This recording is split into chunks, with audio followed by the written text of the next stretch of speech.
بسم اللہ الرحمن الرحیم الحمد للہ رب العالمین والصلاة والسلام علی سید الانبیاء والمرسلین وعلی آلہ واصحابہ اجمعین اما بعد فاعوذ باللہ من الشیطان الرجیم بسم اللہ الرحمن الرحیم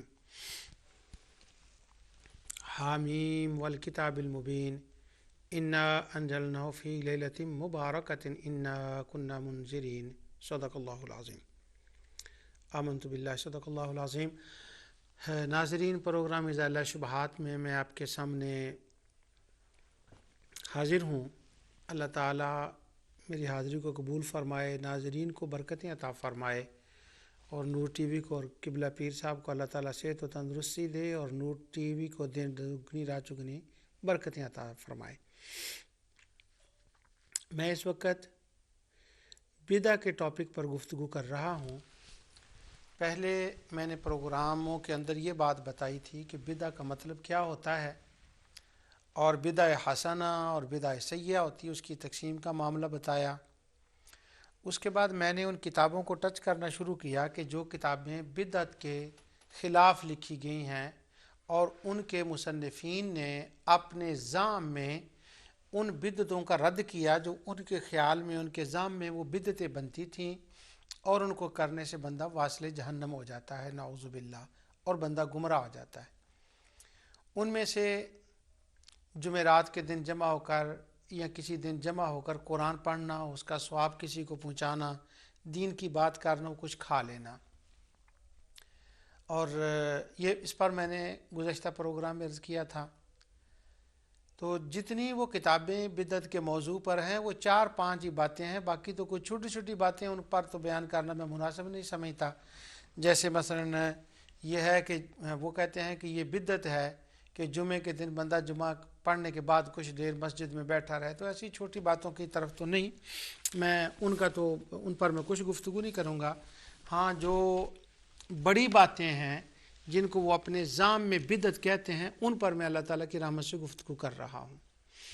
اب یہ جو بدعت کے اوپر کتابیں لکھی گئی ہیں، ان میں سے ایک کتاب جس کا حوالہ میں نے پچھلی دفعہ بھی دیا تھا، یہ عمر بن عبد المنعم کی کتاب ہے، بن سلیم کی۔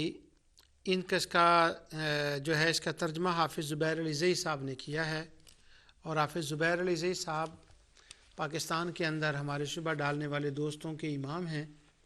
انہوں نے بہت سی کتابوں کے وہ مصنف ہیں، تو انہوں نے اس کتاب کا ترجمہ کیا، اور ساتھ ساتھ جو ہے وہ کہیں کہیں حاشیے میں جو روایات انہوں نے بیان کی ہیں جناب عمر بن عبد المنعم صاحب نے، ان کے اوپر وہ اپنا حاشیہ آرائی کرتے ہیں کہ اس کا سٹیٹس اور اس کا پایہ کیا ہے۔ تو اب جو اس کتاب کے اندر چیزیں بیان کی گئی، جیسے میں نے آپ کو بتایا تھا، وہی ہیں۔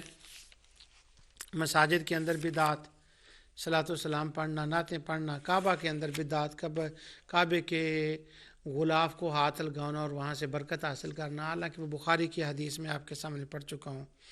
جو ہے سورہ کہف پڑھنے کے لیے جمعے کے دن اکٹھے ہونا، یہ میرے علم میں تو نہیں ہے، ہمارے ہاں تو اس کا نہیں ہے کہ جمعے کے دن لوگ گھروں میں یا مسجدوں میں اکٹھے ہوں۔ ممکن ہے کہ عرب میں یہ بات ہو، تو اگر اکٹھے ہو کر قرآن پڑھتے بھی ہیں تو کیا ہوا، اس پر میں انشاءاللہ آگے کچھ تو دلیل دے آیا ہوں کہ اکٹھے ہو کر پڑھنے میں نہیں ہے، کچھ حرج نہیں ہے۔ عیدین، چاند نظر آنے کے بعد رات کو تکبیرات کہنا، اور میلاد النبی کے بارے میں تو ایک پورا چیپٹر ہے کہ وہ نہیں، وہ بدعت ہے، اور جنازے کے بعد دعا کرنا، تو یہ وہی باتیں ہیں، ان کے اوپر ہمارے علماء نے بہت کام کیا ہے الحمدللہ۔ لیکن ان میں سے جو مشہور ہیں ان میں سے چند ایک کو میں آپ کے سامنے عرض کر رہا ہوں، وہ لے رہا ہوں میں آپ کے سامنے۔ آج جس مسئلے کو میں نے آپ کے سامنے بیان کرنا ہے وہ ہے، جیسا کہ میں نے قرآن کریم کی آیت پڑھی ہے، وہ ہے نصف شعبان کی رات کو عبادت کرنا۔ اس کو شب برات بھی کہتے ہیں، اور نصف شعبان، عرب اس کو نصف شعبان ہی کہتے ہیں۔ اس رات کو عبادت کرنا، عبادت کے لیے مسجد میں جمع ہونا۔ پہلا اس کا مسئلہ تو یہ ہے کہ یہ صرف جائز ہے، اور اگر کوئی رات کو جمع ہو کر مسجد میں جمع ہوں لوگ، پہلے کوئی تلاوت کلام پاک ہو اور کوئی نعت پڑھ دے، اور اس کے بعد کچھ وعظ و نصیحت کی بات ہو، اور لوگ اللہ تعالیٰ کے حضور اس کے بعد دعا کر لیں اور صبح کو روزہ رکھ لیں۔ اس کا سبب یہ ہے، تو یہ جائز ہے۔ اس کا سبب یہ ہے کہ احادیث میں محدثین نے، امام ترمذی نے، امام ابن ماجہ نے، ابن حبان نے، دیگر محدثین نے ان کی فضیلتوں کو بیان کیا ہے، اور اہل علم اس رات کو مبارک سمجھتے ہیں اور وہ اس رات میں جمع ہوتے ہیں، لیکن یہ فرض واجب نہیں ہے۔ اگر کوئی ہو جائے جمع تو ٹھیک ہے، اگر نہ ہو تو وہ نہیں، وہ کوئی گناہ نہیں ہے اس کے اوپر۔ میرے بچپن کے زمانے میں شب برات کے اوپر کچھ غلط باتیں ہوتی تھی جس کا تمام علماء رد کرتے تھے۔ ممکن ہے کہ پاکستان میں اب بھی کہیں شاید اس کا رواج ہو، الحمدللہ بہت جگہ پر وہ یقیناً ختم ہو گیا ہوگا۔ وہ یہ تھا کہ شب برات کی رات کو وہ شرلیاں پٹاخے چلاتے، اور یہ بات غلط تھی اور اس کے اوپر علماء اس سے منع کرتے تھے۔ اور میں جس بات کے اوپر بیان کر رہا ہوں مسئلہ بدعت کے اعتبار سے، اس کا تعلق وہ پٹاخوں سے یا وہ آگ اس سے نہیں ہے، اس کا تعلق صرف اس بات سے ہے کہ اس رات کو جمع ہو کر عبادت کرنا۔ چونکہ شروع سے اہل اسلام یہ کرتے آ رہے ہیں، اور شبہ ڈالنے والے دوست بھی شروع سے ہی کہتے آ رہے ہیں کہ نہ کریں، تو یہ سلسلہ چل رہا ہے۔ لیکن ہمیں جو اختلاف ہے جس بات کا وہ یہ ہے کہ کچھ اہل علم وہ ہیں جن کے نزدیک اس رات کی افضلیت احادیث ضعیفہ سے ثابت ہے، اس لیے وہ رات کو عبادت کرتے، صبح کو روزہ رکھتے ہیں۔ چونکہ رات کو عبادت کرنا جسے ہم قیام اللیل کہتے ہیں وہ قرآن و سنت سے ثابت ہے۔ وہ پورے سال میں ہر رات کو بے شک کو کرے جتنی اللہ توفیق دے، کسی اور رات کو کرے۔ تو جب ہر رات میں قیام اللیل ثابت ہے تو 15 شعبان کی رات کو اگر کوئی کر لے تو قیام اللیل کا کرنا تو قرآن کریم سے ثابت ہے۔ اللہ تعالیٰ نے جگہ جگہ من ہوا قانتات آناء اللیل ساجدا وقائما یحذر الآخرہ لیس سواء من اہل الکتاب امۃ قائمہ والذین یبیتون لربہم سجدا وقیاما۔ تو ہر جگہ رات کو قیام کرنے کی تو فضیلت ہے، بخاری مسلم کے اندر بھی حدیث ہے۔ اب قیام اللیل رات کو قیام کرنا، عبادت کرنا، یہ تو ثابت ہے۔ اب اس کے اندر کہ صرف نصف شعبان کو کرنا یہ اس درجے سے ثابت نہیں ہے کہ نبی کریم صلی اللہ علیہ وسلم نے ساری عمر اس کو کیا ہو، صحابہ اکرام نے کیا ہو اس طرح سے، یہ ثابت نہیں ہے۔ ہاں روایات سے اس کی فضیلت جو ہے وہ ثابت ہے۔ تو اگر کوئی مسلمان اللہ تعالیٰ کی عبادت کر لیتے ہیں تو یہ کوئی اتنا بڑا جرم نہیں ہے کہ ان کو جہنمی اور گمراہ قرار دیا جائے۔ لیکن لاکھوں ڈالر، لاکھوں پاؤنڈ، ملینز ریال سالوں سال، مہینوں میں، ہفتوں میں خرچ ہو رہے ہیں اس کی مخالفت میں۔ دوسری طرف لوگ شراب پی رہے ہیں، بدکاریوں میں جا رہے ہیں، غربت میں مر رہے ہیں۔ عربوں کے اندر، خاص جو امیر عرب ملک ہیں ان کے اندر، ان کی جب دن ہوتا ہے، ان کے دن منانے کا اپنا انڈیپینڈنٹ ڈے ہوتا ہے، عید الوطنی ان کی ہوتی ہے، لاکھوں پاؤنڈ اس پہ خرچ ہو رہے ہوتے ہیں، اس کے خلاف فتوے نہیں آتے۔ لیکن یہ جو رات اللہ کے حضور جمع ہوتے ہیں تو اس پر وہ فتوے آ جاتے ہیں۔ تو اللہ کے حضور جمع ہو کر دعا کرتے ہیں تو کیا کچھ نہیں اس میں، یہ اس طرح سے نہیں ثابت، کیونکہ نبی کریم صلی اللہ علیہ وسلم نے اس کو نہیں کیا جس طرح سے نماز جمعہ کو یا عید کو آپ نے کیا۔ اس کی مثال اگر قریب سے میں آپ کو دے دوں، جس طرح نبی کریم صلی اللہ علیہ وسلم نے ہر روز نماز تراویح جماعت کے ساتھ ادا نہیں کی، جس طرح نبی کریم صلی اللہ علیہ وسلم نے پورا قرآن تراویح کے اندر ختم نہیں کیا، اس طرح سے یہ بھی نہیں ہوا۔ یہ پورا قرآن ختم کیا، یہ میں نے ایک عالم سے مسئلہ پوچھا تھا، وہ کسی اگلے پروگرام میں آپ کو بتاؤں گا۔ بڑے مشہور عالم ہیں اور دنیا جانتی ہے ان کو ٹی وی پر۔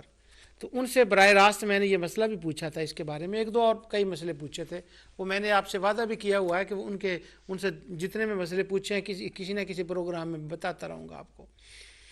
تو ختم قرآن کرتے ہیں، اس طرح سے یہ جائز ہے۔ کیوں؟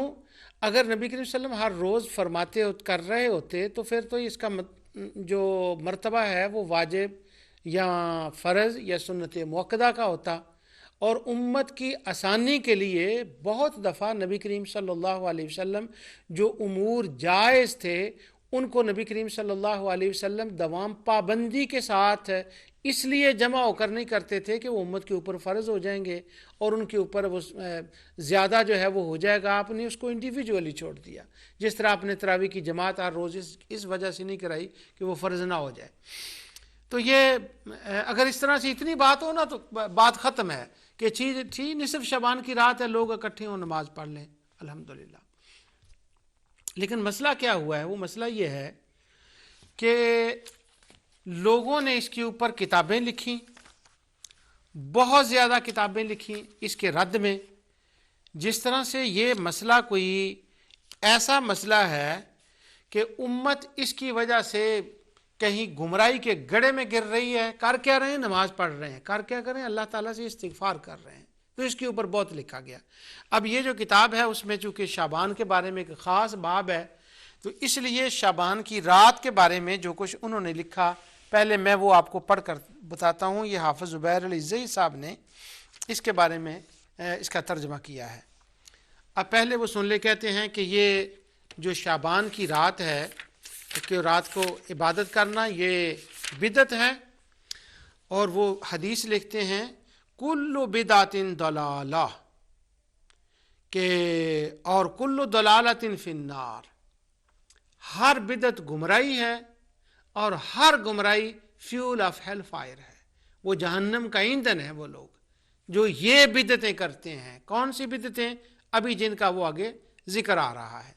انہوں نے خطبہ بڑا اچھا لکھا. جس وقت انہوں نے خطبہ لکھا تو انہوں نے وہ مسلم کی پوری حدیث لکھی ہے, شر الامور محدثاتھا وکل بدعۃ ضلالہ وکل ضلالۃ فی النار. تو وہ جو نسائی کا اور ان کا جوڑ کر نا اس کا مسلم کا تو وہ انہوں نے لکھا اور اس کے بعد پھر انہوں نے رد بدعات میں جو حدیث ہیں ان کا بیان کر دیا. من احدث فی امرنا ما لیس منہ فہو رد, جو ہمارے دین میں سے نہ ہو, جو کوئی وہ کرے وہ منکر ہے, اس کے منہ پر اس کو مار دو. تو یہ ساری باتیں انہوں نے وہ حدیث جو ہیں وہ اس کے شروع میں ذکر کی. وہ بیمار ہو جائے تو اس کے پاس نہ جاؤ, اس کی تیمارداری نہ کرو. وہ جتنی احادیث میں پیچھے پڑھ آیا ہوں یہ شیطان کے کام ہے سارے. تو انہی ساروں کا وہ مصداق جو ہے وہ نصف شعبان کو بھی بنا رہے ہیں. اب وہ کہتے ہیں یہ وہ بدعات ہیں جن کی وجہ سے حوض کوثر کا پانی نہیں ملے گا نبی کریم صلی اللہ علیہ وسلم کی بارگاہ میں جانے سے قیامت کے دن. تو کہتے ہیں 15ویں شعبان کی رات بدعت. یہ رات آج کل بہت سے لوگوں کے لیے بڑی آزمائش بن چکی ہے. اس کی فضیلت میں بہت سی روایات مروی ہیں جن میں سے راجح قول کے مطابق کوئی روایت بھی صحیح نہیں ہے. حافظ ابو الخطاب بن دہیہ نے کہا کہ جر و تعدیل کے علماء کے نزدیک 15 شعبان کی رات فضیلت کے بارے میں کوئی حدیث صحیح نہیں ہے. اچھا, اب اس کے اندر جو انہوں نے کہا کہ احادیث کوئی صحیح نہیں ہے, یعنی یہ ساؤنڈ یہ بتا رہا ہے کہ ان کو یہ معلوم ہے کہ احادیث تو ہیں لیکن وہ درجہ صحت کو نہیں پہنچی. کیونکہ حدیث کی 3 قسمیں ہوتے ہیں, موٹی میں بتاتا ہوں آپ کو, صحیح, حسن اور ضعیف. باقی ضعیف کی بھی آگے کئی قسمیں ہیں اور موضوع تو وہ اور بات ہوتی ہے. تو اب اگر صحیح نہیں ہے تو کوئی حسن بھی تو ہو سکتی ہے نا. اور جب کسی حدیث کو صحیح کہتے ہیں کہ یہ حدیث صحیح ہے تو ہمیں کیسے پتہ چلتا ہے کہ صحیح ہے کہ نہیں؟ اس کو اللہ تعالیٰ تو نہیں فرماتا کہ یہ صحیح ہے, اس کو رسول اللہ صلی اللہ علیہ وسلم تو نہیں فرماتے کہ یہ صحیح ہے. اس کو کون کہتا ہے صحیح ہے؟ جیسے ہی انہوں نے کہہ دیا کہ حافظ ابو الخطاب بن دہیہ نے کہا کہ شعبان کی رات کی فضیلت کے بارے میں کوئی حدیث صحیح نہیں ہے, یہ ان کی ایک رائے ہے.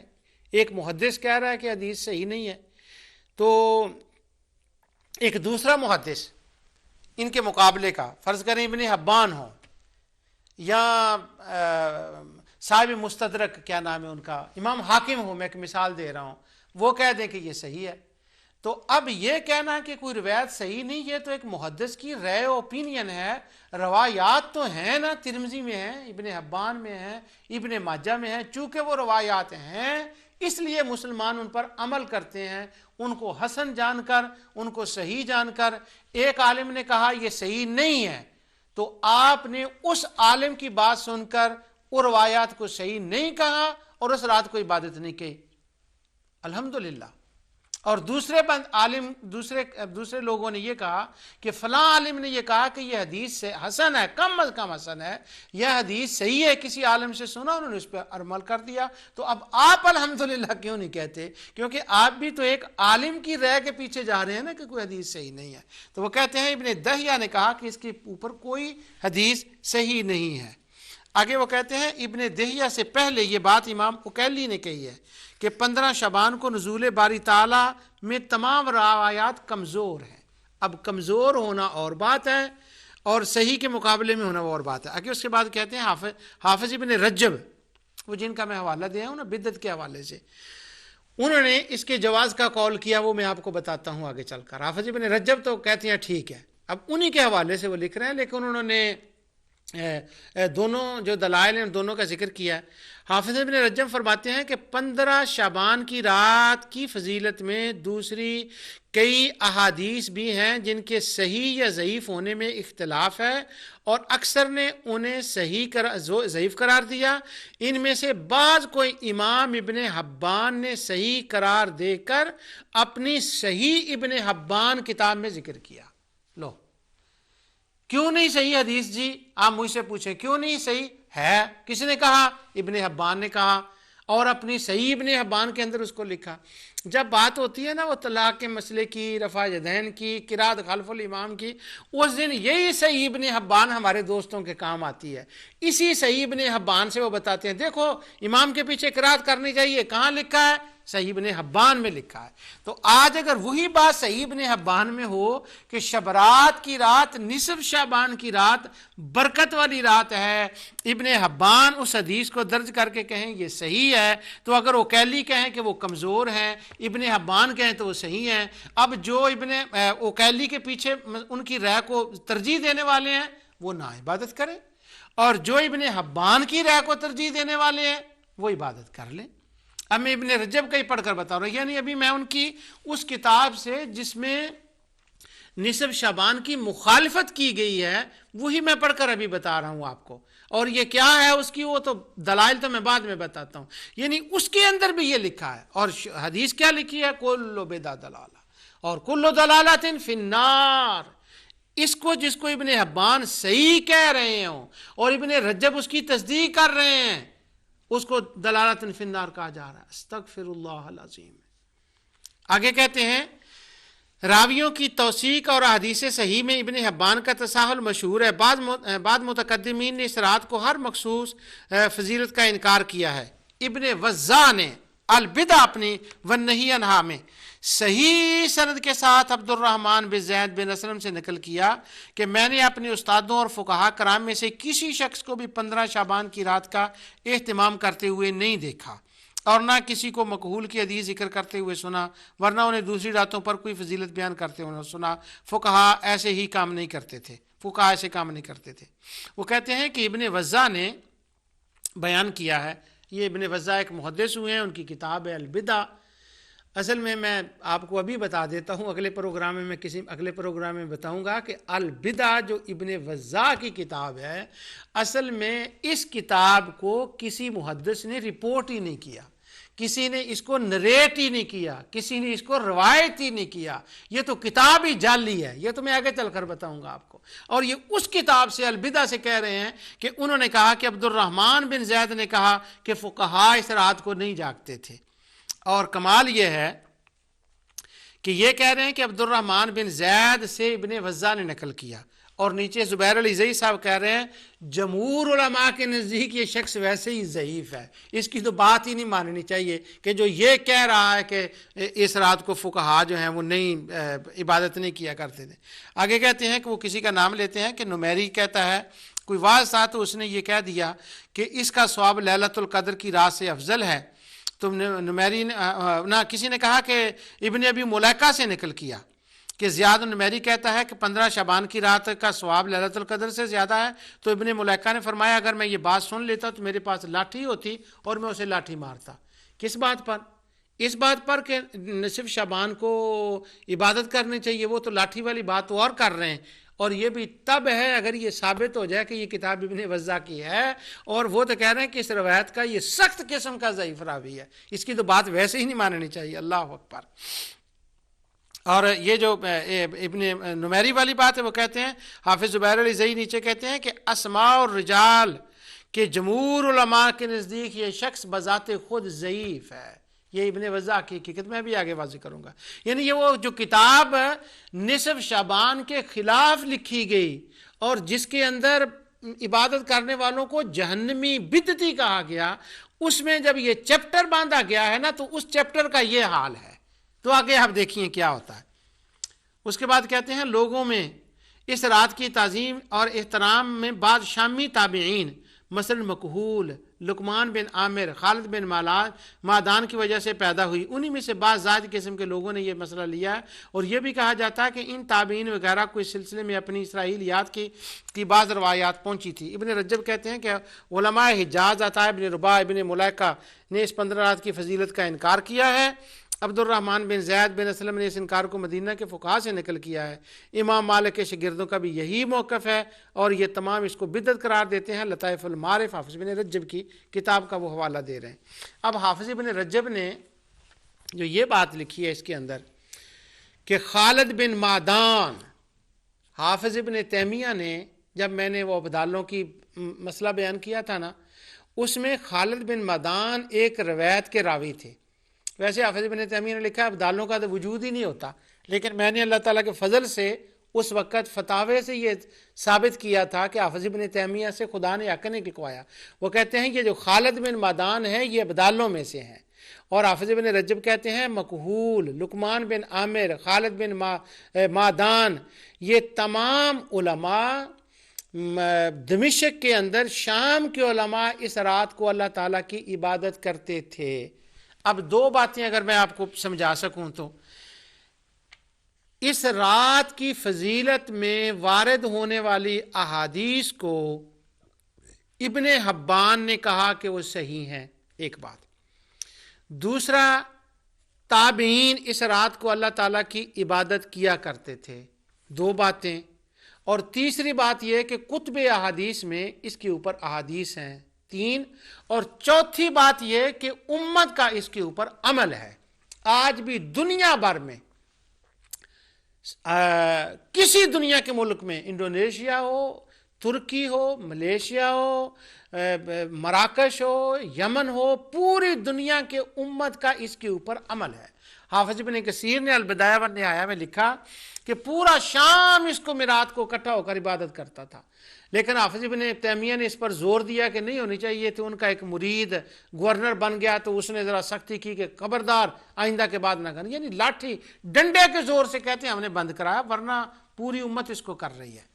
اب اس کتاب کے اندر سے یہ بات آپ کو میں نے بتا دی کہ یہ میلاد کے نصف شعبان کے خلاف ہے.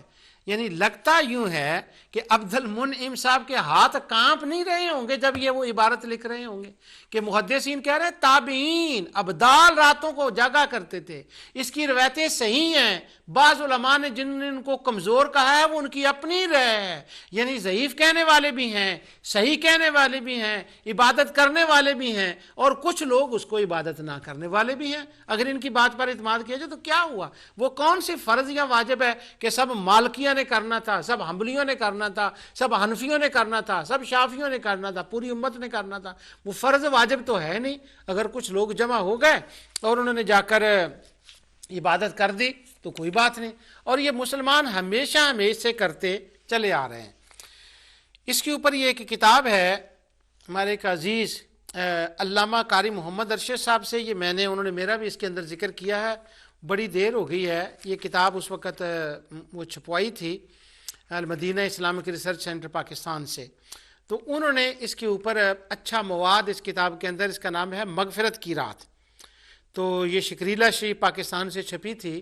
تو اس کے اندر اس وقت میری کتاب ہے اس کے اوپر انگریزی میں ایک نصف شعبان کے اوپر. وہ جتنے حوالہ جات تھے میں نے ان کو بتایا. انہوں نے مزید ماشاءاللہ بڑے فاضل آدمی ریسرچ بھی کی. اور علامہ عباس رضوی صاحب کی اس کے اوپر کتاب ہے. تو کچھ تھوڑا سا کام اس کے اوپر کیا، یعنی پورا نہیں. اگر عربی کا تمام لٹریچر جو تابعین محدثین کا ہے وہ اگر اس کے اندر کیا جائے تو یہ بہت بڑی کتاب بن جائے. بڑا مواد ہے اس کے اوپر. وہ آج کے 1 گھنٹے میں تو وہ سارا ہو بھی نہیں سکتا جتنا میں نے بیان کرنا ہے. تو یہ مغفرت کی رات کے نام سے کتاب ہے. اسی طرح اور بھی بہت سی کتابیں. اس کے اندر انہوں نے وعباد الرحمن الذین یمشون علی الارض ہونا واذا خاطبهم الجاہلون قالوا سلاما والذین یبیتون لربهم سجدا وقیاما. یہ کیا ہے اور قیام اللیل کی بات کی ہے، اور قیام اللیل کے بعد انہوں نے اس کے اوپر وہ جو احادیث ہیں ان کے راویوں کے اوپر جو البانی نے اعتراضات کیے ہیں، پہلے حصے میں کچھ ان اعتراضات کے جوابات بھی ہیں. اس کے بعد ہے یہ کافی معلومات ہیں اس کتاب کے اندر. اب میں آپ کو شروع کر رہا ہوں اس سے. ایک تو وہ احادیث ہیں جو آپ اکثر علماء سے اس رات کو سنتے رہتے ہیں کہ ترمذی میں ہے، کہ وہ ابن ماجہ میں ہے کہ جو اس رات کو عبادت کرتے ہیں اللہ تعالیٰ ان کے گناہوں کو معاف کرتا ہے، صبح کو روزے رکھتے ہیں تو نصف شعبان کی. مسند احمد کے اندر بھی حدیث ہیں اس کی فضیلت میں کہ چغل خور کے سوا ہر ایک کو بخش دیا جاتا ہے. یہ میں